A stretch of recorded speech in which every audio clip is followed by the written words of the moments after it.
जिंदाबाद जिंदाबाद जिंदाबाद। जो गोंडवाना से टकराएगा अभी तो लड़ाई है, आगे और लड़ाई है। जुल्म करोगे और लड़ेंगे, जुल्म के आगे नहीं झुकेंगे, नहीं झुकेंगे। सम्माननीय इस मंच में हमारे मुख्य अतिथि परम सम्माननीय भाई श्याम सिंह मरकाम जी हमारे बीच सुकमा जिला से आए हमारे पदाधिकारी, साथ में हमारे इस संभाग के प्रवक्ता सम्माननीय भाई गुरुजलाल सिंह नेटी जी, हमारे जिला के प्रमुख सम्माननीय भाई केवल सिंह मरकाम जी, हमारे महासचिव सम्माननीय भाई शेख इस्माइल जी, हमारे किसान प्रकोष्ठ के अध्यक्ष सम्माननीय विके जी, साथ में हमारे मातृशक्ति संघ के प्रमुख, साथ में उपस्थित मेरे समस्त जिला ब्लॉक ग्राम स्तर के समस्त पदाधिकारीगण, यहाँ पर उपस्थित मेरे पिता तुल्य नागरिक बंधु, मेरे माताओं एवं साथियों, मैं ज्यादा वक्त नहीं लूंगा। मैं यही सार शब्द में कहूंगा कि हमारे बीच अभी सुकमा जिला से जो आए हैं, जिन्होंने गोंडी मातृभाषा यानी Gondi is the most important language, जिन्होंने अपनी मातृभाषा में जो शब्द आपके इस मंच में अभिव्यक्त किए, शायद इक्का दुक्का जानते होंगे। यानी भाषा माने माता और धर्म माने पिता। जो व्यक्ति अपने माँ और बाप को ना पहचान सके उसका दुनिया में कोई कदर नहीं होता।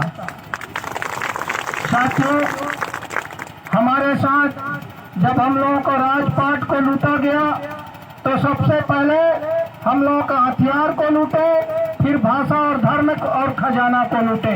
इसलिए हम लोग निहत्था हो गए, साधन विहीन हो गए। तो इतना भारी भरकम समाज के लोग,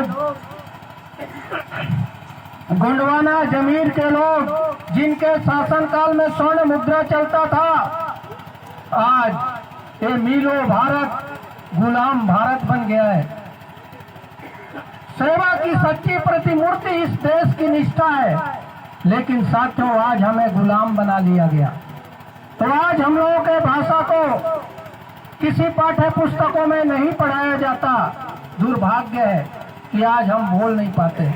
इसलिए साथियों, जिस दिन आपका सत्ता आएगा, जिस दिन गोंडवाना साम्राज्य आएगा, जिस दिन आपका मुख्यमंत्री बनेगा, उस दिन आपका विधेयक के लिए सदन में बात करेगा। पंजाबियों को पंजाब, गुजरातियों को गुजरात, उड़ीसा वालों को उड़िया, तेलुगु आंध्र प्रदेश के लोग बोलते हैं, उसी प्रकार हम लोग भी, यदि हमारा सरकार आएगा तो हम लोग अपने मातृभाषा गोंडी को गोंडी में बोलेंगे।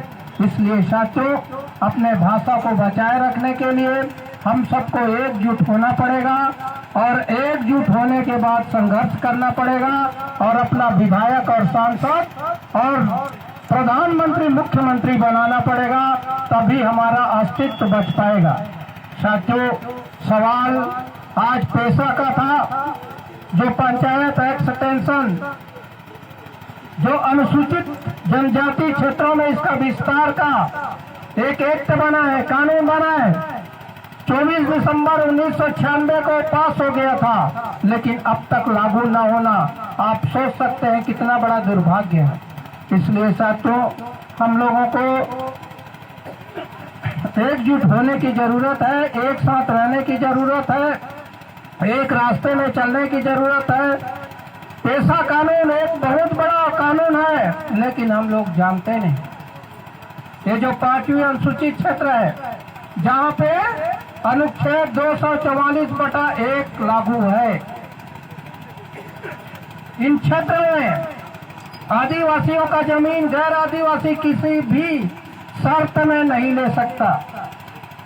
आप लोगों को कुछ लोग बोलते हैं कि सरकारी जमीन है, कब्जा कर लो।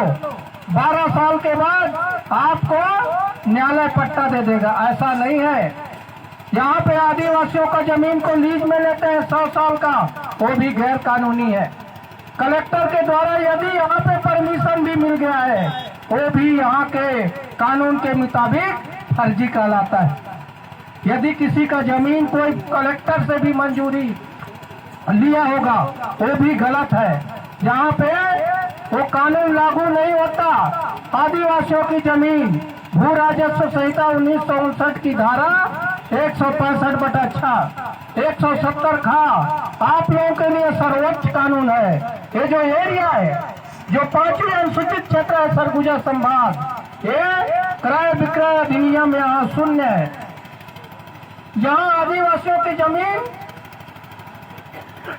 गैर तबके के लोग ले ही नहीं सकते, जितना भी यदि लिए हैं।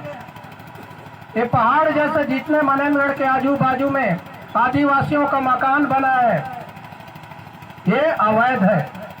जिस दिन आप लोग जान जाएंगे, जिस दिन आप लोग जाग जाएंगे, आप लोगों में जागरूकता आ जाएगा, उस दिन ये सब नहीं दिखेंगे। इसलिए साथियों, पेशा अधिनियम इसी के संरक्षण के लिए बनाया गया है। आदिवासियों के प्रशासन और नियंत्रण इसमें निहित है। जिस दिन आप लोग जान जाएंगे, एकजुट हो जाएंगे, जिस दिन सरकार बना लेंगे, उस दिन यहाँ पे कोई आपके जमीन पे हमला नहीं कर पाएगा। जन जंगल जमीन सुरक्षित हो जाएगा। तो इस प्रकार से साथियों, समयाभाव को देखते हुए आज पेशा एक्ट के बारे में कई लोगों ने बताया। पेशा एक्ट महत्वपूर्ण है, जिसको जानकारी ना हो हम पीडीएफ दे देंगे, 31 पन्ने का है, जिसमें गांव समाज में ही कोई भी आईपीसी की जो धारा, जो थाना में जाते हो, वो यहीं पर निर्णय करने का भी पेशा के तहत अधिकार है। तो इस प्रकार से जिसको लेना होगा मैं दे दूंगा, और अपने क्षेत्रों में जागरूक कीजिए, अपने लोगों को समझाइए कि हमारे लिए पृथक से पेशा कानून है। जो भी जिनको न्यायिक क्षेत्र में निर्णय लेना है, ये गांव समाज में मिल जाएगा। तो साथियों, पेशा आज के दिन निर्मित हुआ था, और आज हम लोगों को जागरूक होने की जरूरत है, एकजुट होने की जरूरत है। तो आप लोगों ने अपना समय दिया, मैं सबको बहुत बहुत बधाई और शुभकामनाएं देते हुए मैं यही कहना चाहूँगा, निरंतर हर वर्ष पेशा दिवस के रूप में हम सबको मनाना चाहिए। आप लोगों ने आया और योगदान दिया, सबके लिए मैं हृदय से जोहार करते हुए यहीं पे अपने वाणी को विराम देता हूँ। सबको सादर सादर से जोहार।